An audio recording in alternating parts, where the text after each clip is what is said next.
Paul, aka Grandma, aka Grandmother, aka G Murder, and I'm here with Grooverelly. When I was 10 years old, I kind of got introduced to music thanks to Guitar Hero 3, which a lot of people did. Legends of Rock had a bunch of just bangers on it, so it made me want to learn real guitar.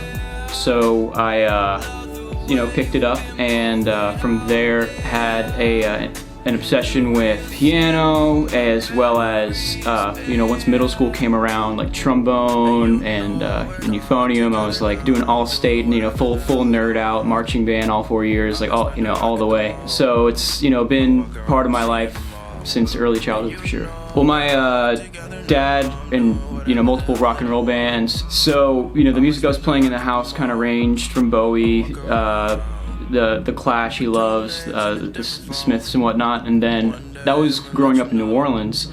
Then I moved to Atlanta, and that whole kind of culture and of music took over really fast. I was introduced to a lot of amazing music there.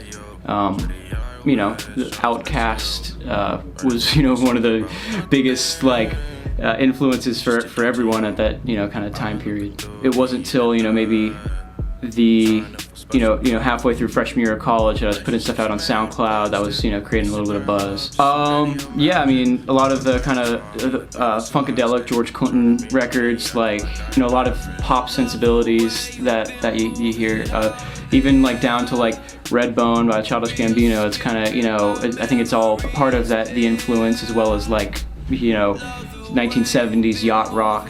It's important you work with your friends and you don't work with assholes, and so for that, Hanzo has always been just the absolute best to work with on the music front. This guy Joseph Arthur, he's like a legendary cult singer-songwriter who has all these insane credits that I love co-writing with. He actually had a song in Shrek 2 in the credits sequence that I just found out he had that synchronization in. Hanzo and Joseph Arthur on the music front are for sure two of my favorite people to work with, and as well as Danny Wolf.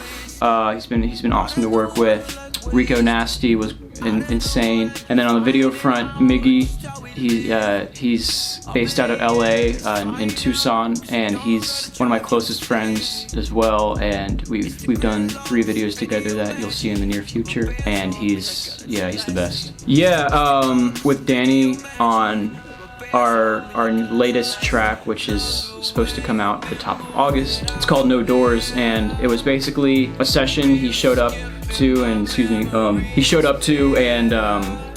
started playing through beats, and one kind of caught my attention, and I had him send me the stems of the beats. He drops the stems with me, and then I just take the melody, slow it way down, and make this kind of dark house beat that transitions into his kind of initial starting point beat, and it has this kind of cool just wave and tempo change.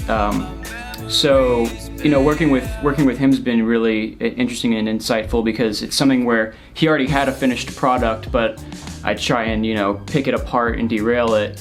Whereas working with Hanzo or working with Rico Nasty, we just start from scratch and just see where we want to go with it.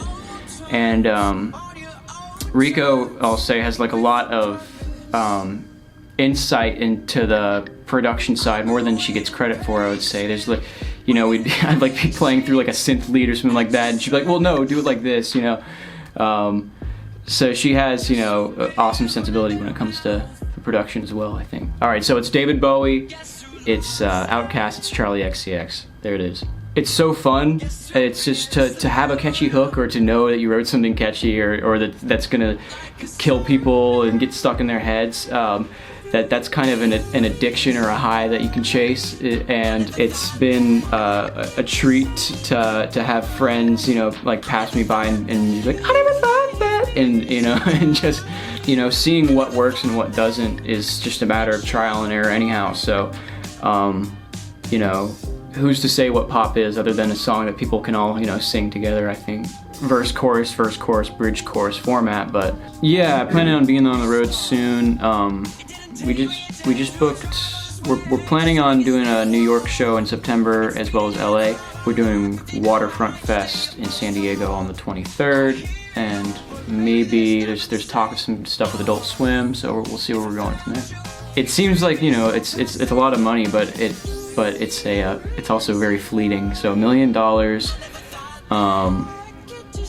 would get me a Moog 1. That's the it's just like an $8,000 synth from Moog that takes like 6 months to even get to, because they make 20 a day. Spend the rest on the world and humanities and philanthropy and nothing else. That's it. All right, we're just gonna read some hate mail here from the new video. The Martini says, do he call himself Grandma because he dresses like his grandpa did at his age? Shoulda went with Grandpa. Nick Nash Beats says, bruh, I'm sorry, but why would you name yourself Grandma? The reason, you know, I named myself Grandma was because there's actually this advertisement for a knee brace commercial that was playing on TV one time when I was making beats. I heard during the ad, Grandma, slow down, I can't keep up. Maybe you can use a knee brace too. She said, Grandma, slow down, I can't keep up, and I knew that had to go into my beats. I didn't know why, and I didn't think the joke would get this far, but here we are. The lightest phase of the moon says, garbage. A comment from Jiggy says, out of all the names you could pick, why Grandma? Project Youngin says, horrible. Thanks, Project. Cartoons says, this is cringy. Don't call these guys the new Peep and Tracy. That's actually disrespectful. I agree. I think that is disrespectful. David D says, Danger Incorporated knockoff.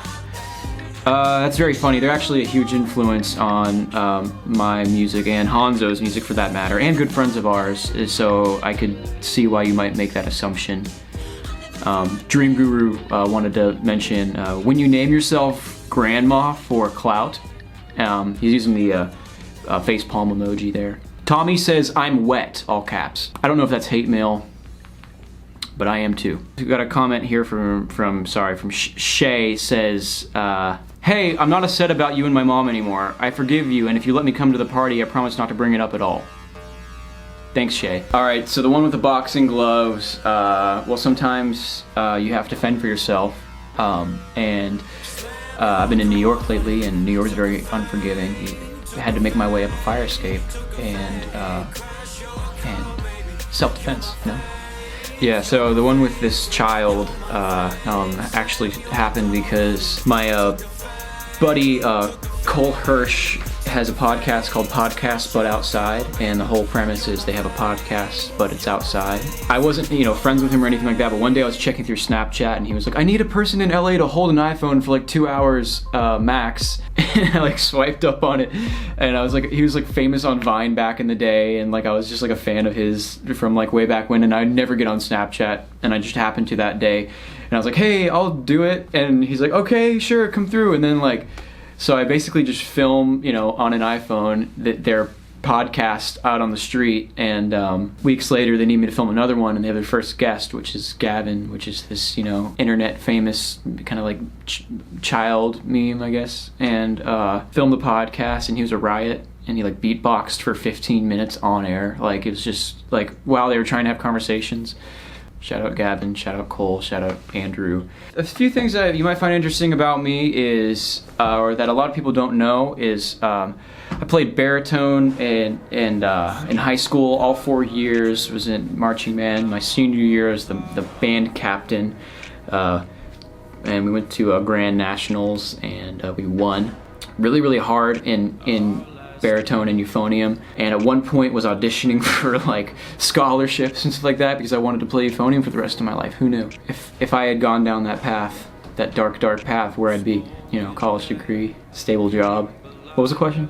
One of the artists I work with is his name's Young Jake, and he's the visual artist who is behind the emoji art, where you see collages of people's faces, like made up of emojis that he, you know, has this whole like software he created to do that in. He's a genius, and we make country music together. We played recently at his art show that Ill Roots put on in the Hamptons. It was a lot of fun. He had a RC track running through the art gallery, put a bunch of people in this cage with desks in it. Grandma came from kind of the earlier days of just making beats for friends and, you know, not doing anything too seriously, just, you know, messing around. And I was making beats one day and this knee brace commercial comes on the TV, and the girl says, slow down, I can't keep up. "Slow down, Grandma, I can't keep up."